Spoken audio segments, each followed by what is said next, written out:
Hello everybody, I am ThatOneComicGuy, and today we are taking a look at Daughter of the Lilies.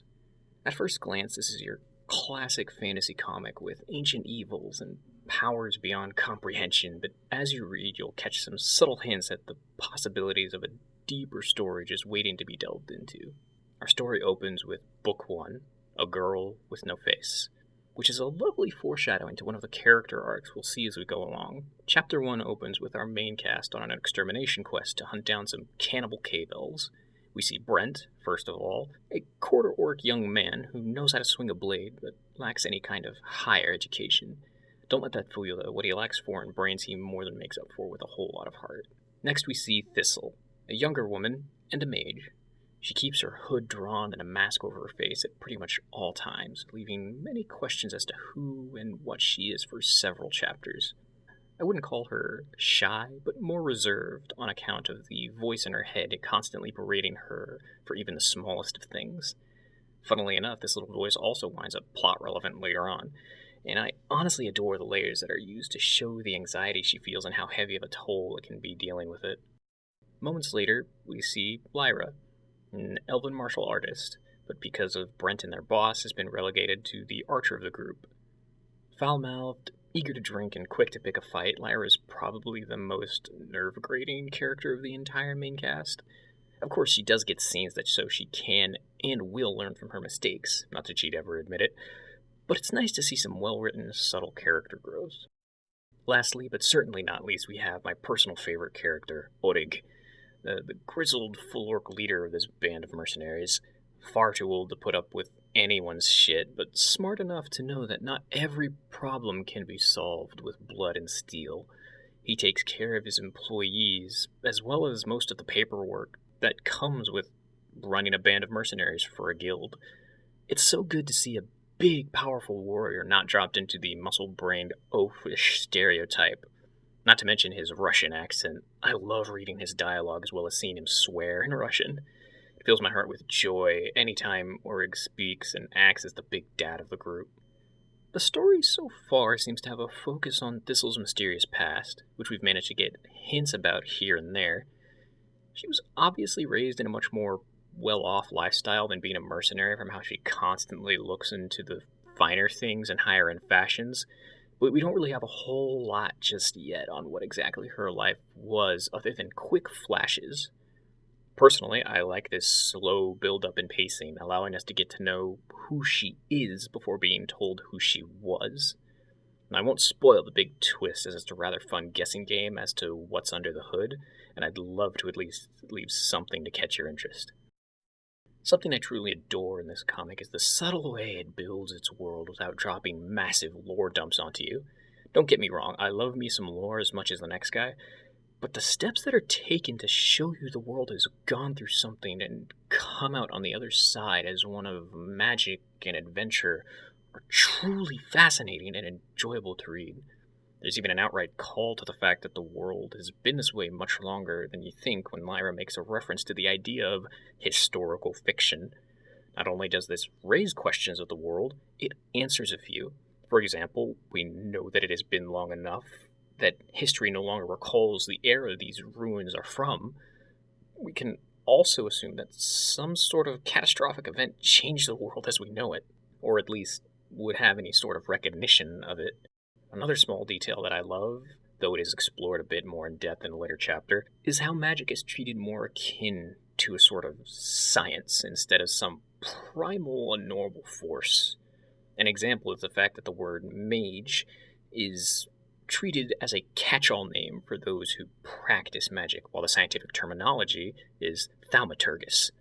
It's little things like this that really pull this comic from the stereotypical mage shoots fireball and into something wholly unique. The feel of magic in Daughter of the Lilies is one of a scientific formula, as opposed to something like, say, in Lord of the Rings, where magic is this amazing, fantastical power that only a select few can ever hope to harness. Now, this comic will not shy away from gore when needed. There's a couple of scenes early on, one where Brent stumbles across a corpse that has been attacked by the cannibal elves, and you see ribs, guts, blood, and it's a nasty scene. Then a few pages and one massive bite wound later, we see Brent getting treated for an injury, and we see the muscle and sinew of his arm. It's definitely not something that happens incredibly often, but when it does, there aren't any punches pulled. It's both gross but intriguing. Another thing that I love art-wise would have to be this place known as the Pit, where these eldritch creatures known as Drachthmal reside. These horrid things twist and contort whatever host they find into terrible abominations of what they once were. Within the Pit, though, the art becomes so dreary and foreboding, black and white with no hints of life aside from the Drachthmal themselves, and no light whatsoever until someone creates a summoning circle and pulls one out of the Pit. It's truly a haunting series of images and really gets its job done. I honestly hope we see more as the story progresses, as it's a very lovely contrast compared to the rest of the comic. Now, there is a single complaint that I have, though it mostly boils down to the stylistic choice they have chosen for their censorship of swearing and other profanities. Normally in comics, when the writers want to get across the act of swearing without actually having their characters swear, they will use Gralixes instead. I'm sure you're all familiar with this concept, replacing swear words with a sort of key smash of symbols and punctuations. It's been used in comics ranging from Garfield to even Marvel and DC. Here, though, the creators have decided to instead simply scratch the words out and scratch over even the act of someone flipping the bird. There's nothing necessarily wrong with this kind of choice. It shows that they want their work to be as accessible as possible, and they also want to use it as a sort of comedic effect. But for someone like me, who can get caught up and distracted very easily because of ADHD as well as a variety of other mental factors, it's very distracting.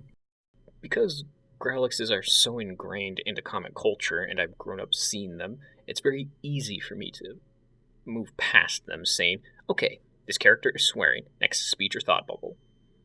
Here, I find myself stopping and staying stuck on these pages for much longer than I need to, trying to decipher whatever it was they said. I also don't understand why they only do it for the English profanities, while when Orig starts swearing in Russian, it's completely uncensored. Is it because most readers won't be able to read it, or is it because they want to use it for more of a comedic effect to build on? Is it a small pet peeve? Yes, but it's one that really bothers me and I have a hard time getting past.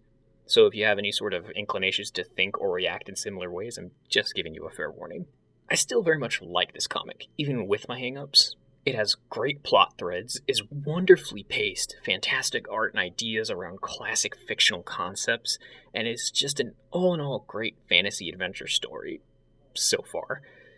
Censorship choices aside, the art is fantastic, ranging from classic fantasy and high adventure to dark eldritch horror, which I really hope we see more of soon. Daughter of the Lilies updates every Tuesday, barring any sort of inconvenience on the creator's end. Sometimes there are weeks when they publish a page with only the inks finished because of circumstances, but I personally really like these weeks, since I enjoy seeing an artist's process. Sometimes there will be small hiatuses between chapters, so writing can be done for vacations. But overall, this comic has been pretty consistent since its first update. This is definitely one I'd like for my personal shelf sometime in the future when it's in physical print, if it ever reaches physical print. Click the link in the description below and start reading a great comic for yourself today.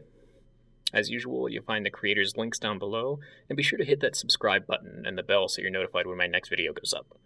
If you really like what I'm doing, consider supporting me on Patreon and get access to my videos a day early. And, as always, I hope you enjoy as much as I do. Till next time.